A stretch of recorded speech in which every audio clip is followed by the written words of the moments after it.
Next we have an international lawyer and lobbyist, and that is attorney Bruce FEIN.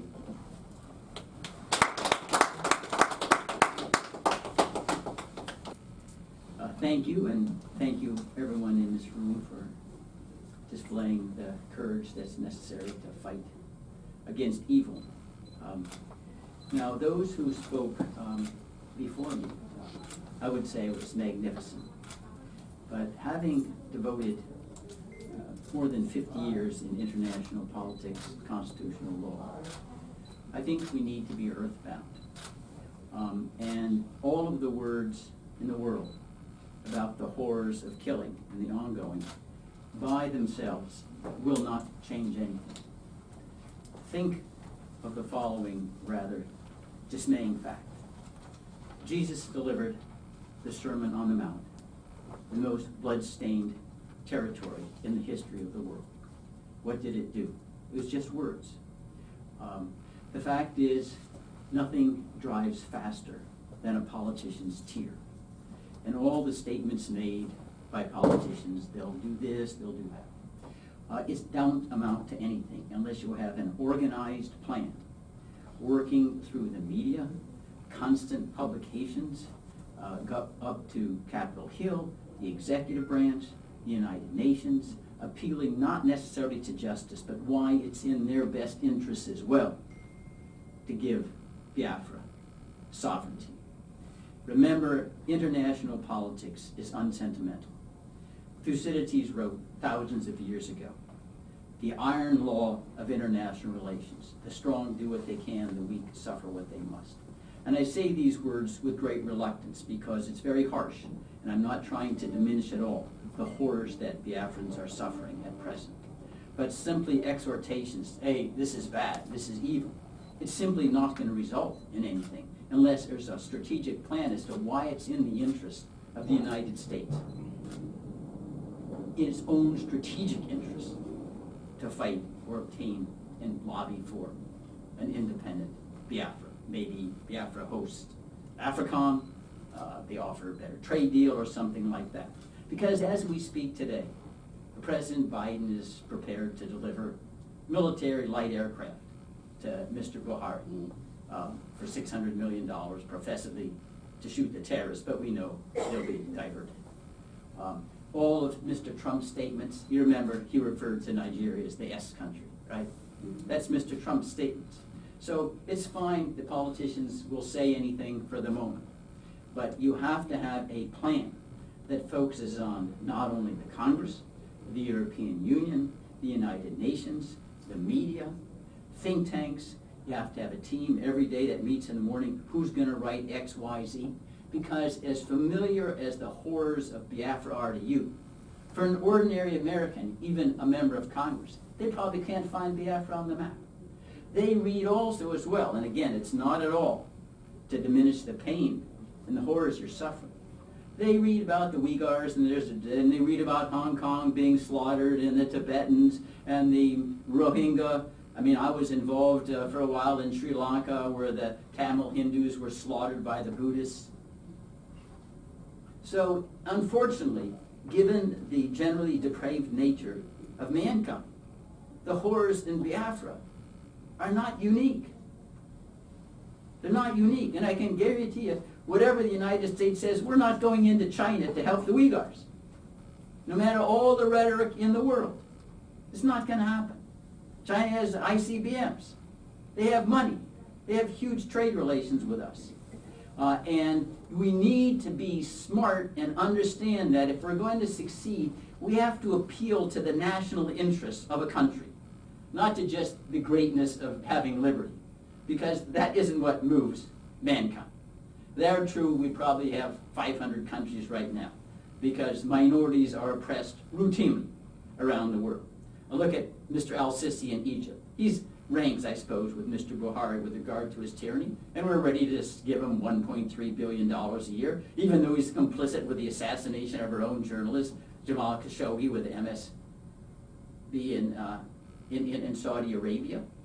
Again, to show how unsentimental international relations is. This is our Washington Post journalist gets assassinated by MBS of Saudi Arabia, confirmed by the CIA, our own intelligence people, and we continue to sell them weapons, and there are no repercussions. And there isn't even any arguable factual dispute about what transpired, about the fact that he was motivated, MBS was, because he can't stand criticism.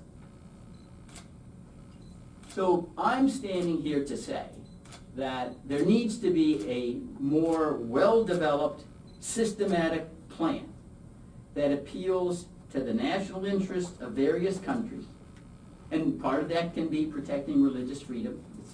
It certainly is important in some cases rather than others. But if we just say this is horrible, people will turn a deaf ear. They'll say, well, why should we go into Biafra? The Uyghurs are even more oppressed. Or what's happening to Hong Kong? We do nothing. What are the Rohingya? 1 million. And they even got condemned by the International World Court as being complicit in genocide. And that means a sustained, constant, everyday effort with plans. How can we go to X and say this is good for you as well as Biafra if you come and defend us?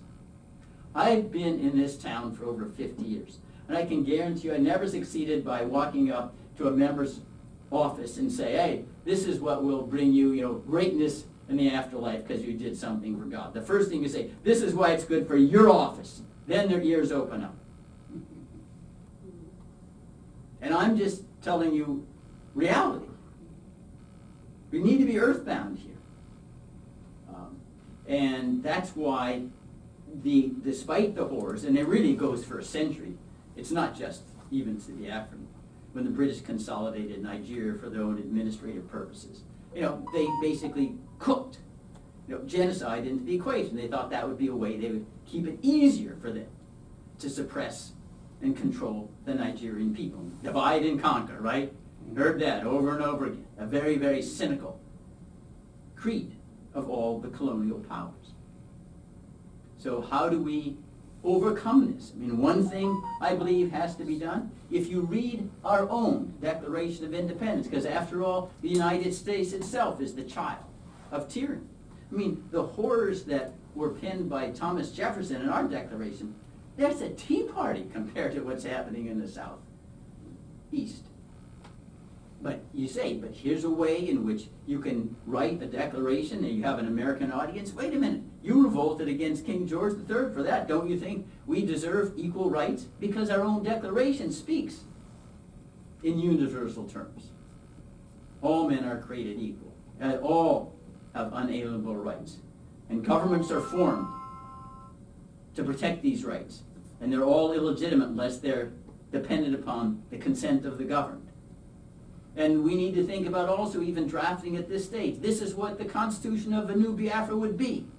It's not going to be one that's sectarian. It ought to be the gold standard of celebrating liberty, and we build in the institutions that have shown to work. And of course, it's quite obvious, I think, to an outsider like me who's worked in the constitutional arena for a long time. It would be unique in all of Africa if the Biafran Constitution gave real, genuine power to the legislative branch, and we just didn't have one executive that ruled everything. Because we know that's what happens in Africa today. The legislative branches are zeros. Does anybody oversee Buhari? The parliament? It's a joke. A complete joke. So he does everything in secret and just steamrollers everything. And unfortunately, that's a characteristic of African governments, no matter where, whether it's Sahel or the Maghreb or whatever.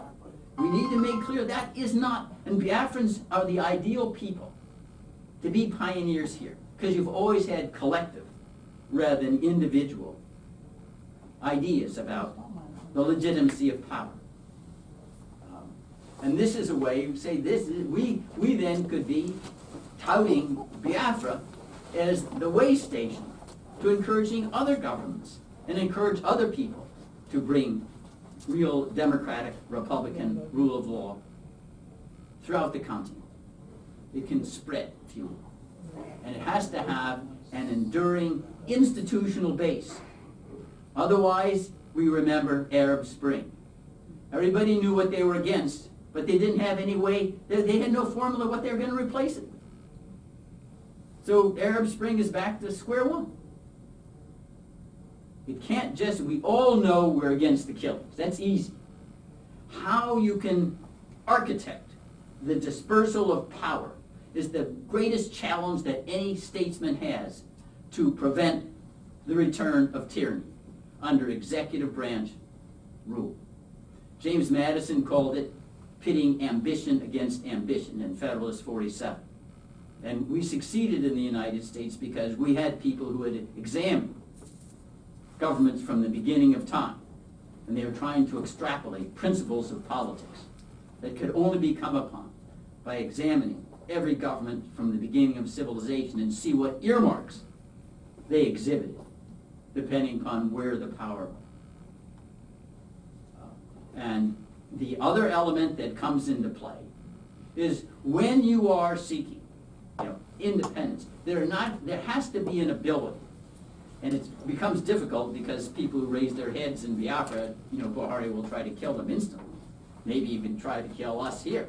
I know they have an infiltrator, this guy's, knows no limit with regard to the ruthlessness to which he would stoop to achieve his aims. But we need to be able to state with confidence, we represent 70 million Biafrans or 50 million. Now obviously we can't run a plebiscite on our own, but I don't know whether there are ways, people are geniuses on how you get the internet to work X, Y people, and they say, yes, we support this group, we support something like the South Sudan plebiscite to vote for independence and not to have boundaries drawn by the UN, something like that. So that when you're speaking to these political leaders, you say, you're not just speaking for yourself, here's the proof. You're speaking for 50 million people, that's impressive. That's very impressive. But I'm just sketching out, if you will, the nature of a serious plan, a political plan in an international environment that's very unsentimental, in order to move the barometer in the right direction. And the amount of imagination is limitless, and we have to, however, treat this as a full-time job. So it's like every day there should be a team that gets together in the morning, looks at the meetup, all right, who goes to what? Who's going to write X, Y, Z? Who's going to meet with this reporter to get X out in the air? Who's going to do 1, 2, 3? It has to be sustained and organized. The American people, and unfortunately, especially in the day of digital, the attention span is like 5 seconds. It's really, really, really hard. Much more difficult than it was, when they didn't have all these easy diversions. But we have to deal with that. And we have to deal with the idea that we have to be able to explain our case on half a page sometimes. People don't read longer than half a page. When I was working for the party government, if you could not submit a paper to the president that had more than 2 paragraphs, he said, no, they'll never read it.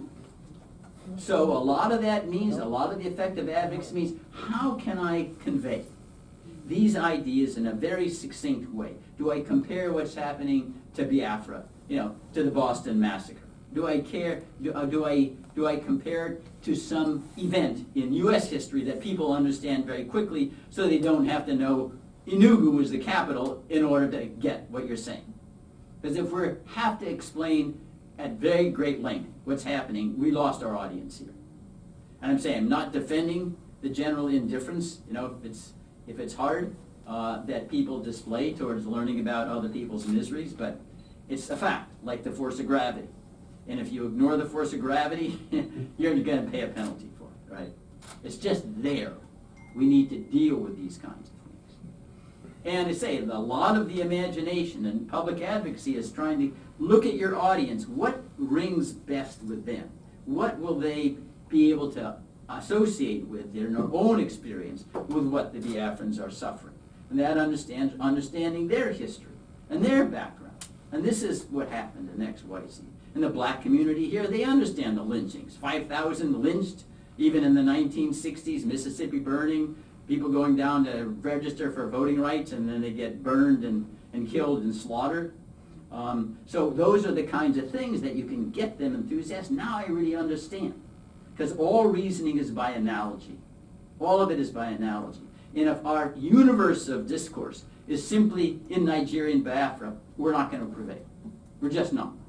We have to have the universe of discourse include the countries and peoples we're addressing, who have their own histories, so they can get it.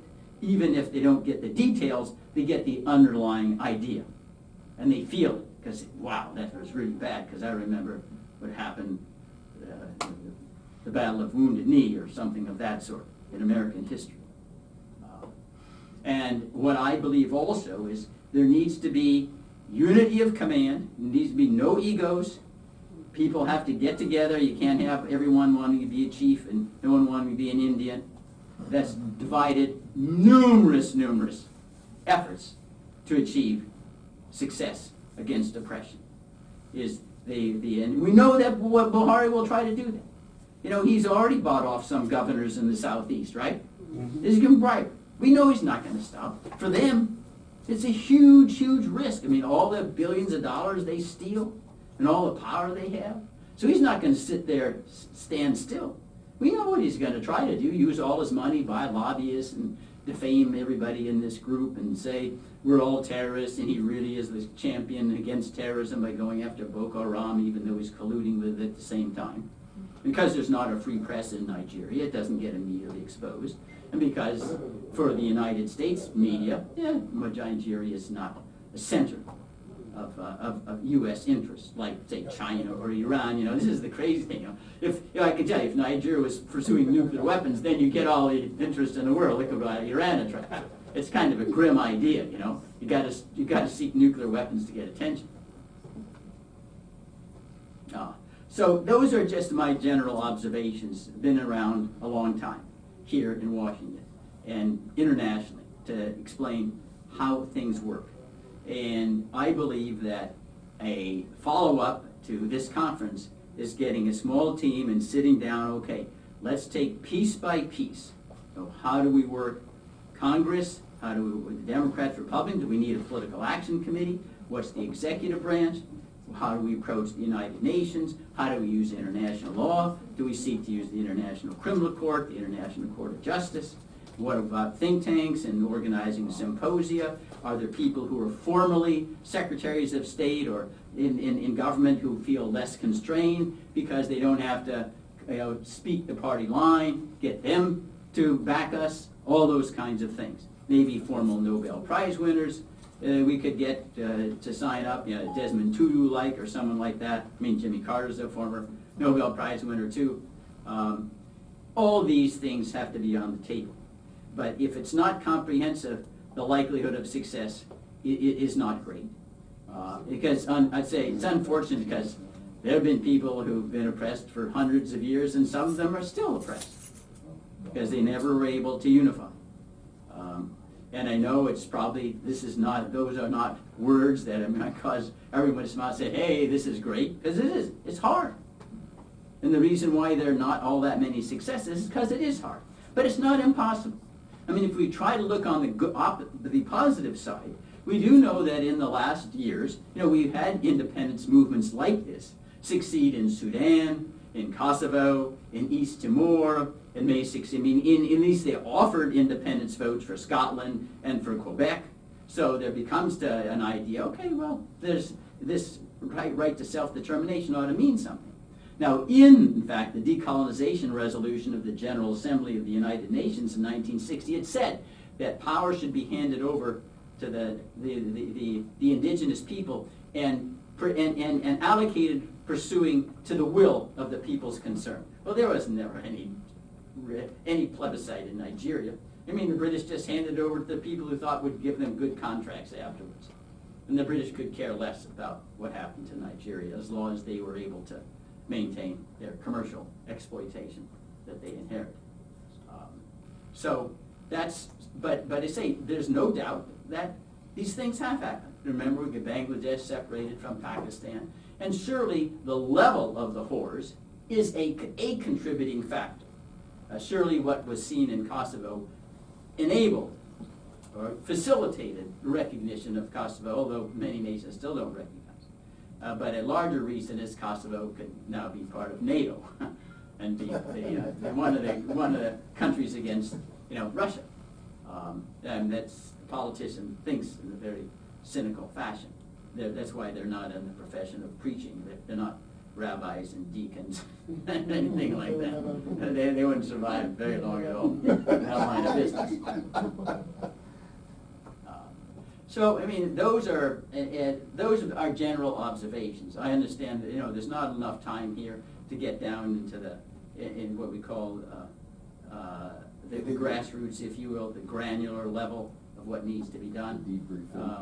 But I'm willing to entertain questions if this is the appropriate time or afterwards. I've had a fair amount of experience in this.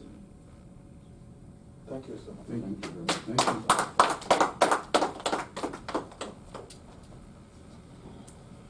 Thank you so much, Attorney Bruce FEIN.